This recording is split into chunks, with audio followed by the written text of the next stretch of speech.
Good afternoon, everyone. Thank you for joining us today. My name is Professor Marcia Wilson, and I'm the Dean of the Office for Institutional Equity at the University of East London. Before we get today's proceedings underway, can I please ask that you keep your mic on mute and your camera turned off? Please feel free to use the chat function if you have questions, which Professor Olivia Corcoran and I will ask Dr. Morgan after the presentation. Please do not raise your hand using the hands up function. So it is my pleasure to introduce Dr. Winston Morgan to you.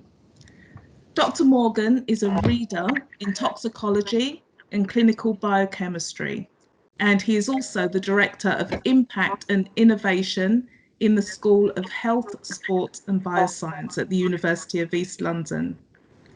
In addition to his scientific research and teaching over the last 20 years, Dr. Morgan has been involved in research and scholarly activity into factors, particularly race, which determines societal outcomes in education and medicine. Dr. Morgan has written numerous articles and given presentations on the university awarding gap and the lack of Black professors and managers in the higher education sector. As the 2020 pandemic began to highlight the structural racism in our society, combined with the death of George Floyd and Black Lives Matter movement, Dr. Morgan has written or contributed to numerous articles, including in The Times, The Conversation, The Voice newspaper, and at one stage, 3 articles in 1 week in The Guardian and on the BBC. As this presentation is taking place, he will be giving a recorded interview on NPR radio across North America with an audience of over 13 million. This increased profile resulted in him being invited by Medical Genetics Group of the Royal Society of Medicine to take part in a webinar on COVID-19, evidence and limitations of genetics in relation to BAME groups. That presentation forms the basis for today's presentation: why Black people are more likely to die from COVID-19. I present Dr. Morgan to you.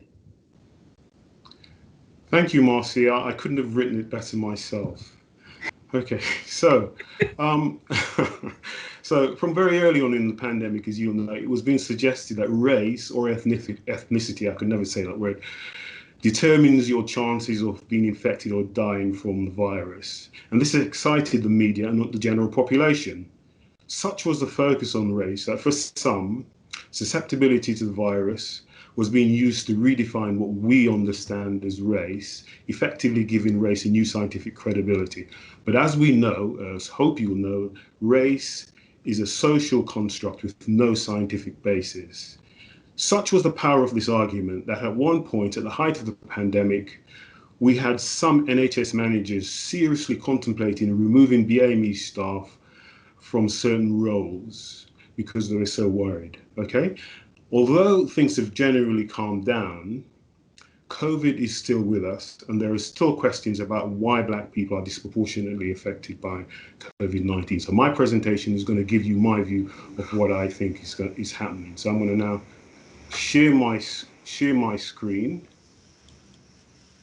We're going to look at why Black people are more likely to die from COVID-19.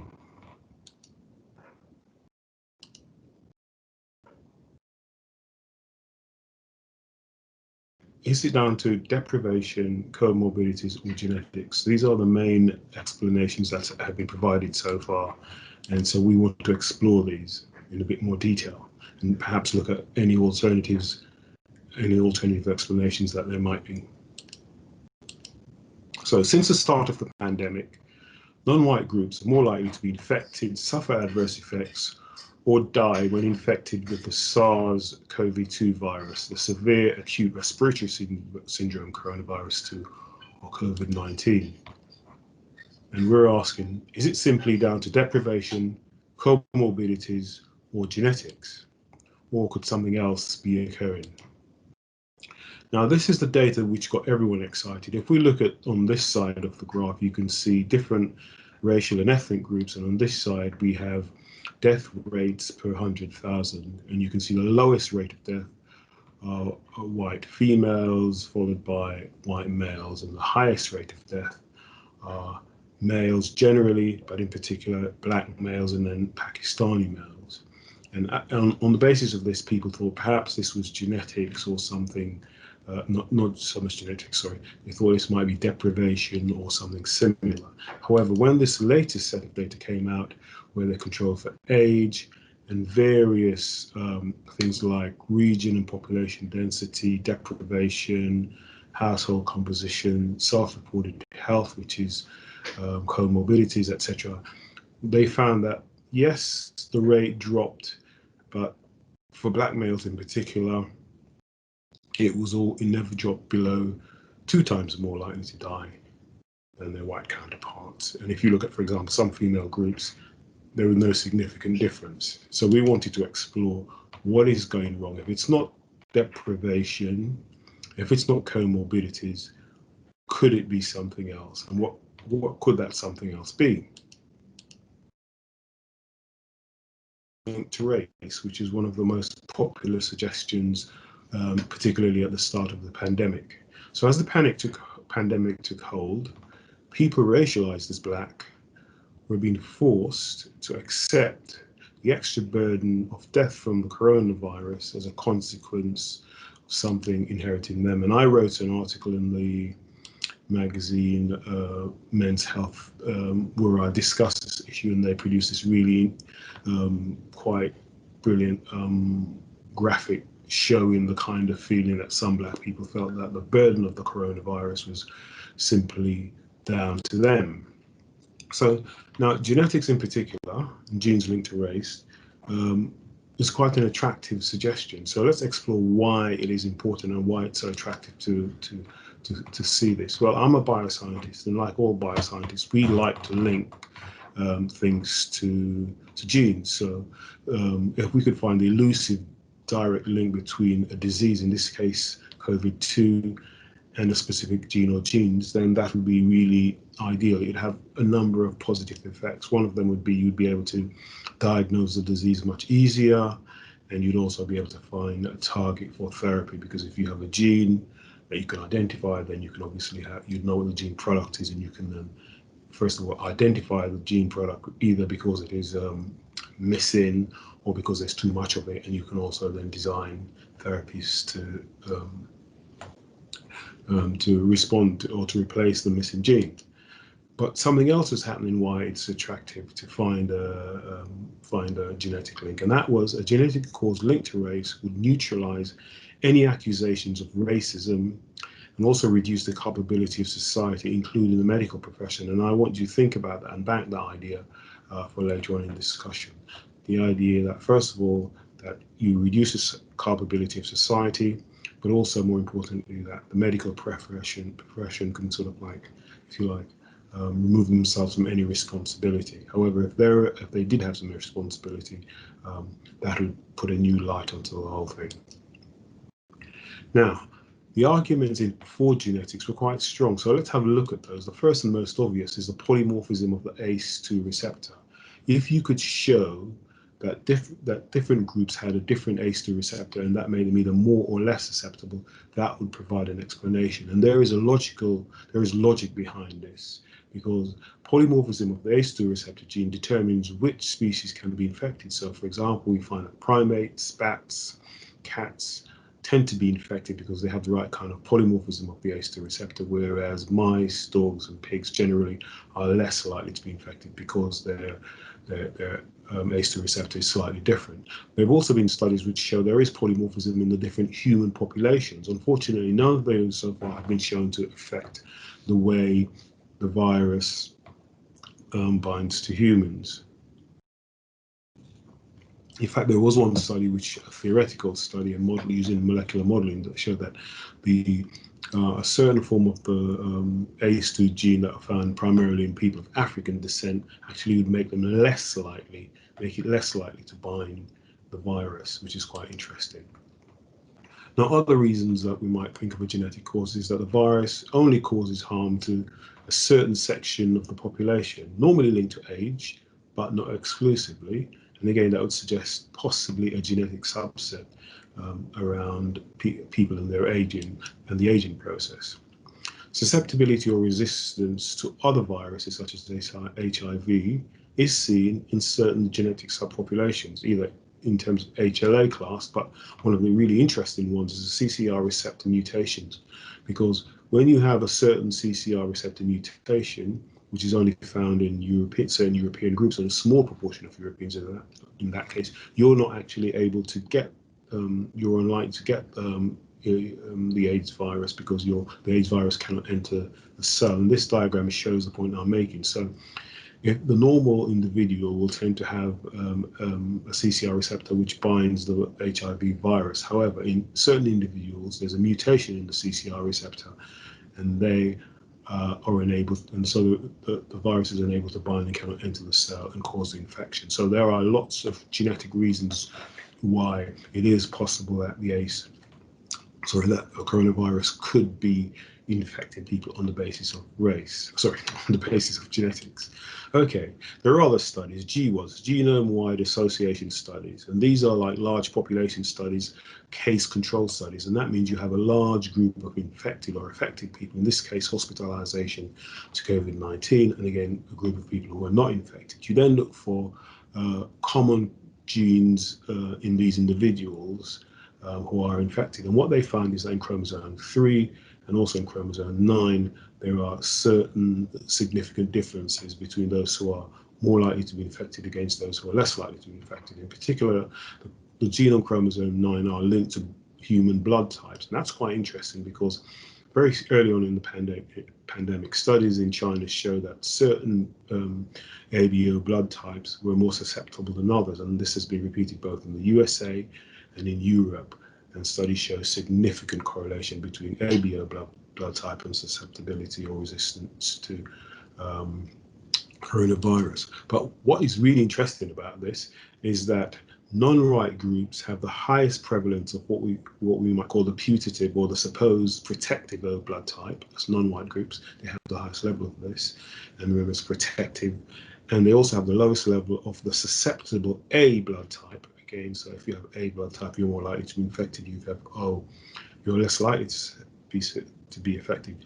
And what we're saying that a lot of the groups that are most affected by COVID-19 have the protective blood type, and fewer have the more susceptible blood type. So that sort of knocks that idea on the head. So what we're saying based on all this information so far, and that's what we know now, we can't predict what's going to happen in the future. So in terms of genetics and COVID-19 susceptibility, there are many associations, but nothing directly linked to race.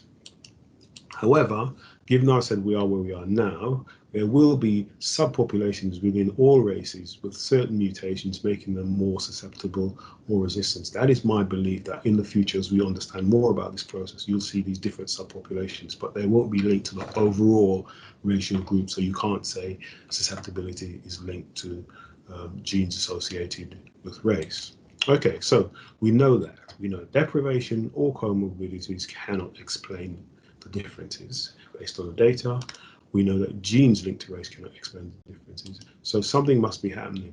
So could there be a factor linking the aging process to the susceptibility of people racialized as black to COVID-19?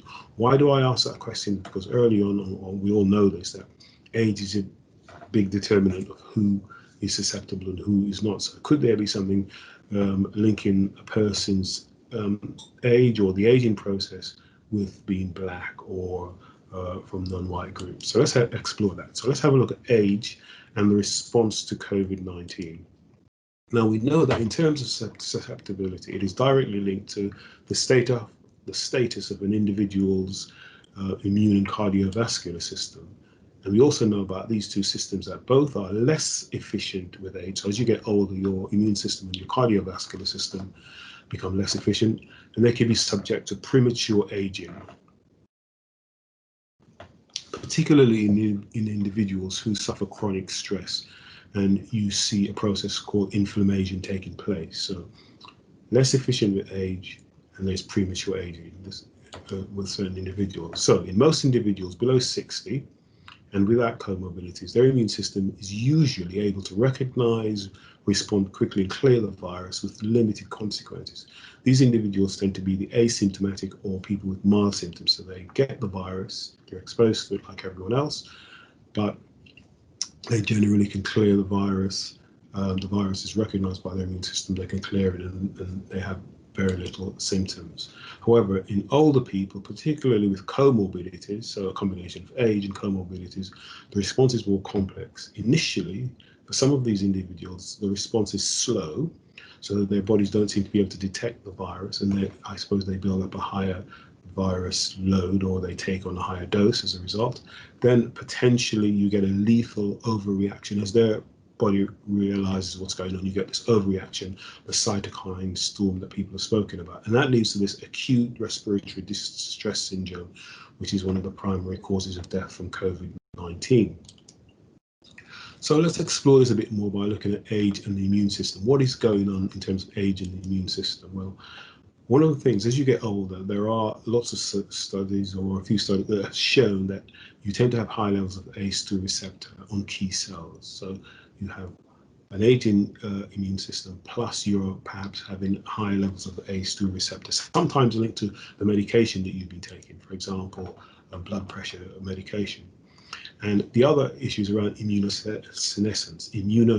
This is a natural process in which your immune system, as it gets older, it becomes less efficient. And so what you'll find is, in terms of the immune system made up of, if you like, the innate and adaptive immune system, you'll see things like you'll have more defective macrophages. Macrophages tend to be some of the white cells that immediately spot invading pathogens and remove them. And they become less effective, so they're not as good as they could be in a younger person. You also have less effective T and B cells, and these are, if you like, the cells that are responsible for taking on the signals that says, right, we're being infected, and start to signal in your body to respond, including making antibodies. These become less efficient. So you have a limited repertoire of receptors. These cells have metabolic dysfunction, and their weaker activation. You need to activate your B and T cells to get them to respond, to get this response. You also have this lymphocyte imbalance, where your neutrophils, because your neutrophils tend to be at higher level compared to your lymphocytes. So you've got this imbalance of, if you like, pro-inflammatory white cells versus anti-inflammatory white cells. So you've got this pro-inflammatory environment, and all of this helps to make it more likely that you'll suffer adverse effects in terms of your immune system. So overall, immunosenescence, this aging of your immune system, leads to a reduction in pathogen recognition, and then also how your body responds to pathogen invasion, and also how you clear the pathogen. Hence, you're more susceptible. So let's have a look at the importance of inflammation. Remember, inflammation, if you like, is a premature aging of the immune system. So an accelerated form of immunosenescence, this natural aging of the immune system, is inflammation. And this follows normally chronic pathogen exposure. So if you're someone who's continuously over your lifetime being exposed to pathogens, your immune system is likely to age at a faster rate. This will happen to some individuals just as a matter of genetic predisposition, but we often overlook something else, and that is chronic stress as triggered by will also trigger inflammation. So if you have a lifetime, not a pathogen exposure, but just chronic stress, that could lead to inflammation, and that's something new that I'm proposing. So could a lifetime of chronic stress from everyday discrimination, everyday racial discrimination I'm talking about, precipitate a lethal combination of comorbidities and inflammation in some individuals, making them more susceptible to COVID-19? So what I'm saying is, if you're exposed to chronic stress during your lifetime, both your immune system and your cardiovascular system will age at a faster rate, and that could make you more susceptible to things like COVID-19. So let's explore that a little. So we're going to look at racial discrimination, chronic stress, and death from COVID-19.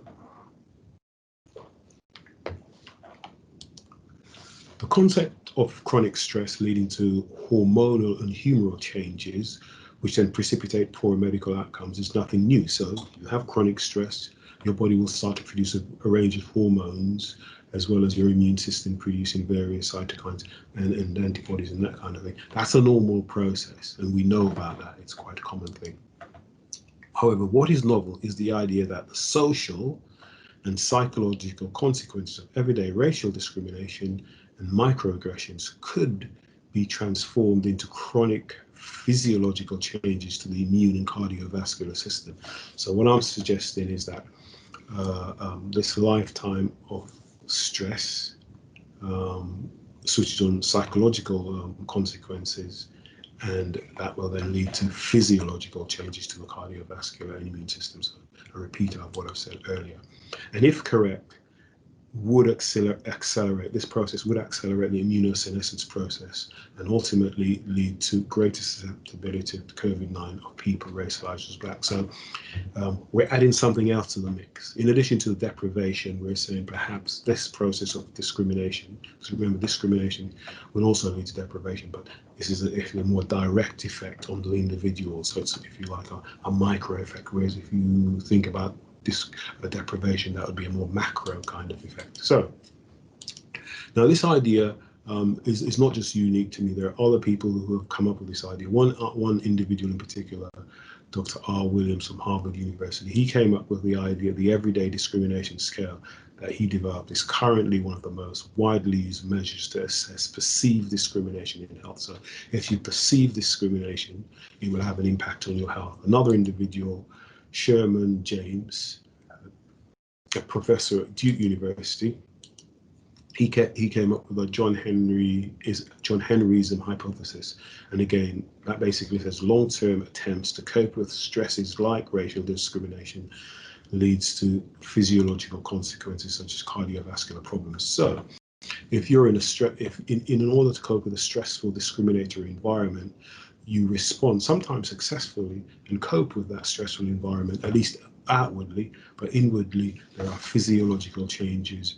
In the case of John Henryism, possibly leading to cardiovascular problems and the cardiovascular problems, as we know, are comorbidities for susceptibilities to COVID-19. So let's look at a bit more about the everyday discrimination of Professor Williams. And these would include things like being constantly challenged about your ability. So, you know, you're working in a particular profession and your colleagues question your ability to do the job. Othering, which is basically suggesting that you don't belong in the society, you're an outsider. Being provided with inferior or less courteous service. This could be going to a restaurant or a shop and not being served, or if you are served, the service is not courteous, and you take on board all of those things. People being afraid of you. This idea that you're black and you're more powerful and you're more aggressive, those kind of things. Questioning your values, that you perhaps are not as honest as other people, or you have different values in terms of how you see the world. All of these things put you under additional stress. So Williams argues that individuals who operate in a world they perceive as discriminatory are more likely to suffer chronic adverse physiological effects. So even when you're in a situation, if you're in this generally highly racialized world where there are these discriminatory beliefs and ideas, even in a situation where you're not perceiving, where you're not actually suffering the discrimination at that particular time, if you perceive that you are, whether it is or isn't, you're more likely to have these physiological changes.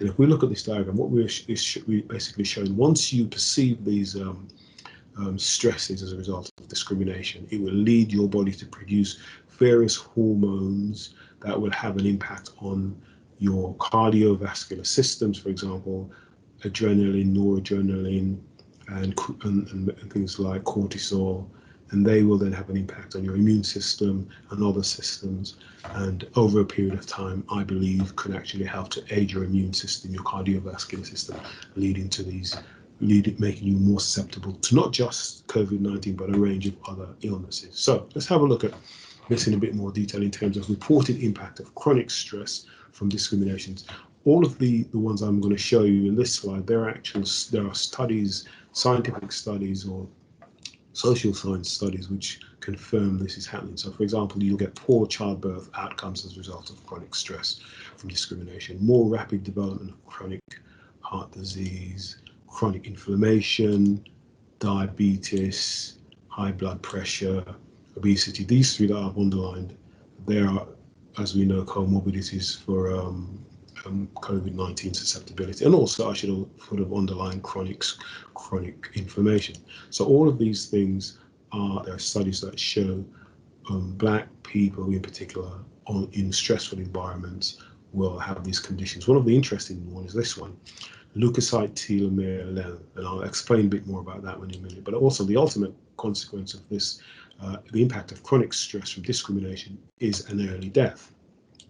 So going back to telomere, leukocyte telomere length, telomeres maintain they're associated with our genes, our DNA, our chromosomes, and they maintain chromosomal stability. And basically, and what we know is starting from birth, they shorten with age. So as you get older, the telomeres, which is these things that protect our chromosomes, they get shorter and shorter. When they get too short, then your cells will die, or you're more susceptible to other adverse conditions in terms of even cancer and that kind of thing. So this is a study which shows that if you look at Black infants and white infants, generally, historically, for whatever reason, genetically, people of African descent tend to have slightly longer telomere lengths than their white counterparts, but there's nothing specifically wrong with that at the start. What we then look at the same individuals when they're adults, and what you can see is that telomere lengths has shortened at a faster rate for the Black patients or the Black subjects than the white subjects, and that's telling you that they're aging faster. This is a classic example of aging as a result of possibly stress and other factors which impact on Black people. Okay, so what we know, there's compelling evidence that Blacks are more likely to suffer from chronic stress as a result of everyday discrimination, and this could lead to inflammation. And what we believe is that, what I believe is that by middle age, a disproportionate number of Blacks will have a cardiovascular system and an immune system significantly older than their white counterparts, with the associated stress-induced comorbidities.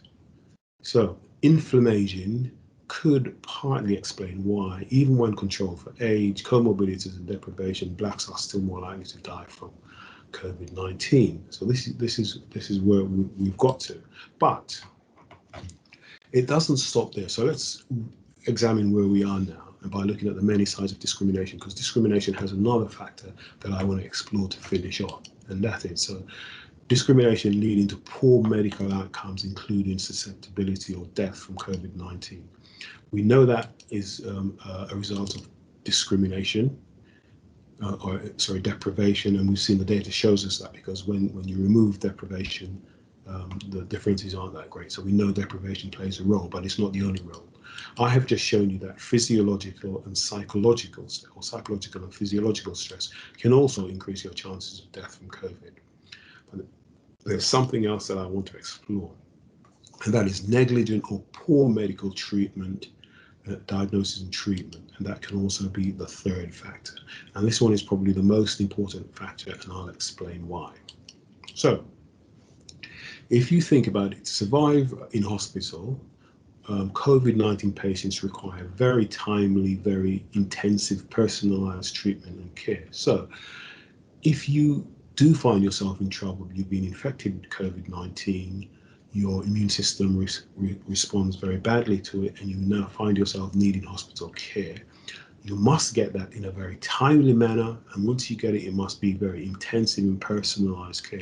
And this is what we saw with both the Prime Minister, Boris Johnson, and Donald Trump. Both of these individuals, they were able to survive COVID despite having some of the comorbidities as well as being infected, partly and primarily because they had timely, particularly Donald Trump, timely intervention, and also very intensive and personalized care. He was looked after very well, and that enabled him to survive. What I'm arguing that doesn't always happen for for a lot of black patients, particularly at the start of the pandemic when we didn't know exactly what to do. So there are many studies confirming this general pattern of behavior, showing that the quality of diagnosis and then treatment of black and other non-white patients is less than that provided for their white counterparts. We know lots of studies, particularly in pain medication, where this is the case, and this will have a direct effect on the medical outcomes of patients infected with COVID-19. So if you do not get this timely, intensive, personalized treatment care, you are more likely to die. And I'm arguing, based on the studies that I have seen, for other conditions, that blacks and all non-white groups are less likely to get this in the way that whites are. And so remember, these are small differences we're talking about, but together, combined with all the other factors, make it more likely. So let's look at one of these studies. This study is perceived discrimination in medical settings and related factors by race and ethnicity. So this is what patients believe. This is a North American study, and so we have whites and black, and there are a number of things that they measure, but we're going to just concentrate on these. So any type of discrimination that the patients perceive. So whereas white patients, only 13% think that they've